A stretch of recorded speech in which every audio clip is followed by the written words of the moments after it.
အမေရိကန်နဲ့အီရန်နိုင်ငံတို့ကြားမှာစစ်ရေးပဋိပက္ခတွေဟာအရှိန်အဟုန်နဲ့မြင့်တက်နေပါတယ်။ဒီအချိန်မှာပဲအီရန်နိုင်ငံရဲ့အနာဂတ်ခေါင်းဆောင်သစ်ရွေးချယ်မှုမှာ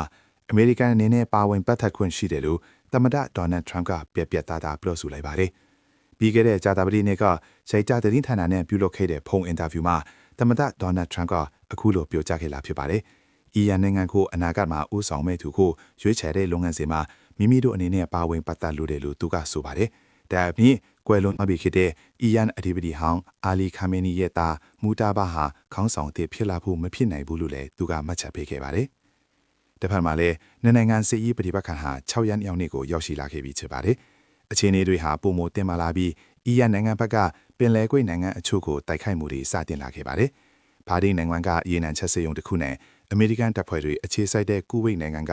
အာလီအေဆလန်လေတပ်စခန်းတွေပြစ်မှတ်ထားတိုက်ခိုက်ခံခဲ့ရပါတယ်။ဒီတိုက်ခိုက်မှုတွေကိုလူမှုခွင့်ရပေါ်ကဗီဒီယိုမှတ်တမ်းတွေမှာထင်ထင်ရှားရှားတွေ့မြင်ရပါတယ်။ဒီလိုရသည့်အပေါ်အမေရိကန်ဘက်ကလည်းပြင်းပြင်းထန်ထန်တုံ့ပြန်မှုတွေလှုပ်ဆောင်နေပါတယ်။အမေရိကန်ကာကွယ်ရေးဝန်ကြီးပီဟက်ဆက်ကအီဟန်ရဲ့လုပ်ရဟန်တွက်ချက်မှယူနာတစ်တယ်လို့တတိပေးခဲ့ပါတယ်။ဗိုလ်ချုပ်ကြီးဘရက်ကူပါကလည်းပြီးခဲ့တဲ့92နာရီအတွင်းမှာတင်အမေရိကန်ရဲ့ B2 ဘုံကျဲလီအင်တွေဟာအီရန်နိုင်ငံတွင်ကပြင်မတ်ပေါင်းနိုင်လွှာနီးပါးကိုတိုက်ခိုက်ခဲ့တယ်လို့အတည်ပြုထားပါတယ်။